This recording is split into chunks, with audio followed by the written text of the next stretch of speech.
Join us today for a, I guess, retrospective look at the Star Trek films, primarily the 6 original series films, although I wouldn't be surprised if we would mention some of the others, but we're going to be focusing on the original 6.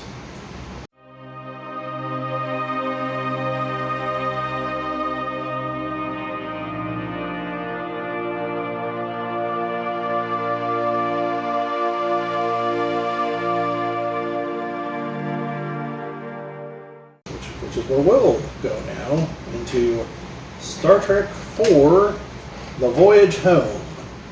And this one has an interesting distinction as being the highest grossing of the original movies. With a budget of $25 million, but a box office of $109.7 million. It's actually the only one that cracks $100 million. And for good reason. A lot of people actually consider this one their favorite. It's either, for most people, it's either this one, Khan, or the Undiscovered Country. It is one of the even numbered ones. And a lot of people seem to like this one. And, like Jim was saying, they show up back to Earth in the bird of prey, but Earth has apparently come under assault from an alien probe that they realize is trying to communicate with humpback whales, which are extinct at that point because we're idiots and killed them all. Yeah, because they realize that the probe is focusing not on any of the cities on the planet, but into the ocean. And they're like, well, why is it doing that? And they're like, well, what would it sound like if that sound was heard in the ocean? And then they realize it's whale song at that point. Yeah. And I guess at that point they're like, well, this one definitely fits in with the time because there was a huge push for. Yeah, this is one of the Star Trek in general has always had a very, and I know some people consider this a dirty word at the moment, but has had a very progressive social outlook on things. And they've tried to tackle topics that were topical at the time, but they tried to hide it behind a sci-fi plot. Now, sometimes that's very, very lightly hidden. Sometimes it's actually pretty deep in there. But generally speaking, they tried to tackle topics at the time. And this was, I think, the first of the movies that tried to. And like Jim was saying, at the time, and even still now, the whole, hey, maybe we shouldn't kill all the whales in the ocean thing, kind of a big deal. And so this one's a little more on the nose than some of them, but still, it's a really good movie. It was definitely, well, you guys killed all the whales. That's kind of how it goes. Yeah, so their big plan is, well, let's go back in time and get a couple of them. And they act like that's just a walk in the park. It's like, yeah, we're just going to go back in time and grab a couple of whales. Well, I mean, in the original series, didn't they go back in time like 2 or 3 times? So, I mean, to them it kind of is, probably, but the fact that they don't have a Federation ship to do it with, that they're going to do it in a Klingon bird of prey. Yeah. Which, funny enough, I seen a show or a YouTube episode where they were actually talking about the fact that the humpback whales would not fit on a bird of prey. Oh, I wouldn't think so. Like, I recently watched the last half of Part 4, and the whales look really small in that tank. Like, I have to believe humpback whales are significantly larger than they appear there. Yeah. But also, unless I'm mistaken, doesn't the bridge of the bird of prey change from 3 to 4? I'm sure it does. Because, like, in 3, like, Kluge is, like, sitting up there basically on, like, a throne, and, like, the command guy's, like, down there. Whereas in 4, it's more like, it looks a lot more like a Federation ship, just with, like, Klingon aesthetics. Which I think fits more with, like, kind of the Next Generation look the ships had. And that could be why also. Because the Next Generation started in the 80s, late 80s, right? Yeah. So that might have been what they had to work with, was a set from the Next Generation instead. That's possible. That I do not know. But now the time travel, the fact that you don't have Spock, in the past on Earth, yeah. And the only thing he needs to not look alien is to wear a band or wear a headband over his ears. Yeah. Now I read an article a while ago about the formula that I mentioned earlier. So this is the one that kind of strains credulity on the whole getting old thing. But essentially it's the whole, like, when you develop dementia, because they're all just kind of stumbling around San Francisco not knowing where they're going. Yes. And uh, Also, Chekhov talking about the nuclear vessels. Which I'm surprised there wasn't anything. Wasn't there actually a plot where they thought he was like a Yeah. Once they capture him, like the CIA guy's like, he like turns to the other guy's like, what do you think of? Well, he's a commie. He's like, well, of course he's a commie, but he's like stupid or something because he keeps talking about the United Federation of Planets and everything. So yeah, they think he's a Russian. Well, I mean, he's obviously a Russian, but they think he's a communist spy because he's on board.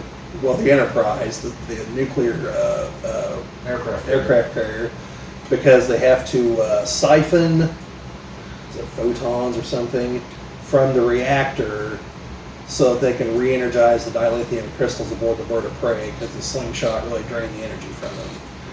And he gets stuck there, ends up going to the hospital, and you see Bones there, and he's like, a 20th century hospital, we've got to save him from those barbarians. And like this one woman, oh, my kidneys, like dialysis. Like, dialysis? What is this, the Dark Ages? Here, take these 2 pills and you'll be fine. Then they go and they're like, what are you doing, man? You chopping open his skull? Get out of here. Like, oh, let me save this man. Barbarian. It's great. Bones just going off on 20th century medicine. But, yeah, and Spock learning curse words and everything else. Oh, there's the guy on the bus. Yeah, he was able to mute the radio with the guy's head. Yeah. After the Vulcan nerve pinch. Yes, or where Spock swims in the tank to talk to the whales with the mind meld on the whales. There's also a scene where there's a guy running in the park and runs into the cloaked bird of prey while it's... Yeah. Yeah, because they land the ship on Earth, so they can get around, and they just land in a park and then activate the cloaking device. And Kirk gets the woman to take him out to dinner. It comes time to pay the bill. She's like, I suppose you don't have money in the future. He's like, no, we don't. She's like, yeah, of course. But though, that brings up a good question. If you were in a spot where somebody's like, hey, we're going to go into the future where we fly spaceships and all this stuff, would you take that leap and say, you know what, I'm going to go into the future, even if, regardless if you're there to help resuscitate or bring back the humpback whales or whatever? In her position, probably, because she was single, didn't seem like she had any other family members, didn't seem like there was anyone she's going to be leaving behind, because obviously when you leave behind, it's going to be long since dead whenever you get there. That would be the only thing that bothered me, I suppose. Because some other characters throughout the series and movies kind of run into that problem.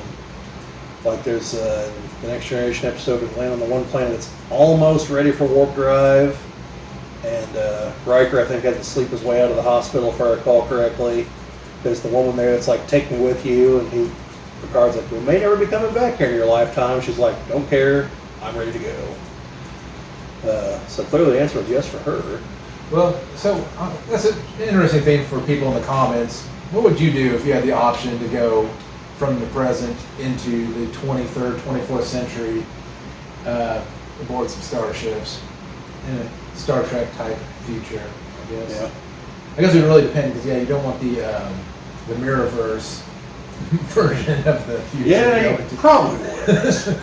I suppose if you're evil, you would. You'd fit right in, but... Yeah, or if you got a killer goatee, maybe. But, yeah, probably not the Mirrorverse. But, yeah, like I said, a lot of people seem to like this movie, and I think it's because it's largely in the present. There was some commentary on stuff in the 80s, too, late 80s where it takes place. Seeing San Francisco radically different than how you'd see San Francisco today if you went there. Yeah, I think that has a lot to do with it. The time travel aspect, seeing the modern stuff. And the funny thing is, it isn't the first time that they, one of the first times, at least in the Star Trek, that they talked about manipulating the past. In this example, they gave the one company the formula for transparent aluminum. Oh yeah, I forgot that whole sequence where they get there and Scotty and Bones have to get transparent aluminum so they can make. Well, no, they just needed regular glass, but they needed something to barter with them with. So they gave them the formula for transparent aluminum. Because they needed something to build the tanks to hold the water for the whales. Because they couldn't just beam them aboard the cargo bay, because, then they die. Well, we brought whales, but... So they had to get the water too, and so they had to, like Jim said, the glass. And so Sulu also had a side mission. He had to secure a helicopter to bring it there and relearn how to fly it. Because he said he flew something like that at the academy, but I think he really got like a shuttlecraft. So they get there, and Scotty, I've come millions of miles. Bones like thousands of miles. It's like, oh, here, we'll just use the computer. Hello, computer. Use the mouse. Hello, computer. How about the keyboard? Oh, the keyboard. How quaint. It just starts going to town and gives the guy the formula for transparent aluminum. Which I guess I think it was Bones was the one that was like, well, how do we know this isn't going to mess up anything? And Scotty's like, how do we know he didn't invent the thing? And it's like, all right, fair point. We don't know. But there was an episode of Enterprise where they did the same thing, where they needed some extra money, and they gave the patent office or sold a patent for Velcro. There you go. Well, isn't there? Well, then technically in the reboot movies, old Spock gives young Scotty the formula for transport beaming. Yeah. Then, isn't there an episode or two of Voyager where they're dealing with some guy back in the 90s, and apparently he was a guy from the future and was responsible for like the big tech boom in the 90s, I believe. I didn't watch all of Voyager, but I remember that episode. So I think it was Ed Begley Jr. was the guy playing him. But, so Star Trek 4, it's also got a lot of humor, in case that hasn't come through what we've been saying here. And it's not like goofy slapstick humor. It's genuine funny humor. Well, I mean, it's adult comedy. Not adult comedy, but comedy that an adult can appreciate, not a 5-year-old. Well, I mean, but you throw people back into the past when, they've long since gotten rid of money and expect people to learn how to manage anything. I mean, it's almost like the opposite of when Sylvester Stallone went into the future and didn't know how to use 3 seashells.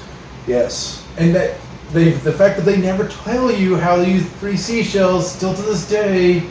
Well, I'm still baffled that we find ourselves almost completely in the Demolition Man future. I never would have guessed that would have been the right dystopian future, but here we are. But so that's a lot of part 4. They do make it back to the future. The lady scientist that's been helping them comes with them, and Kirk and company have to stand before the tribunal thing, I guess. And basically they're like, well, we're dismissing all the charges on account of you saving the universe and defeating Khan and stopping the Genesis thing from getting out, and basically everything you've done, except for you, Kirk. You disobeyed direct orders, so we're busting you down to the rank of captain and giving you a spaceship. And I'm pretty sure the Klingon and Romulan ambassadors are kind of like... Meanwhile, Sarek is like, he says something to Spock, not quite the whole, like, well, I'm glad you're alive again, but, you didn't have to stand with him. He's like, well, they're my friends, my crew. And he's like, well, the company you keep speaks volumes about you. They're very honorable people. So it's about as close as you're going to get to, well done, son, from Sarek. So I do like the fact that they, at some point, recovered the bird of prey from the bottom of the... as we find out, again in Picard Season 3, that they did, in fact, get the bird of prey out of San Francisco Bay, and it's being kept in a facility where, like, all the other kind of ships of renown are, which at that point also includes the Voyager, the Enterprise D,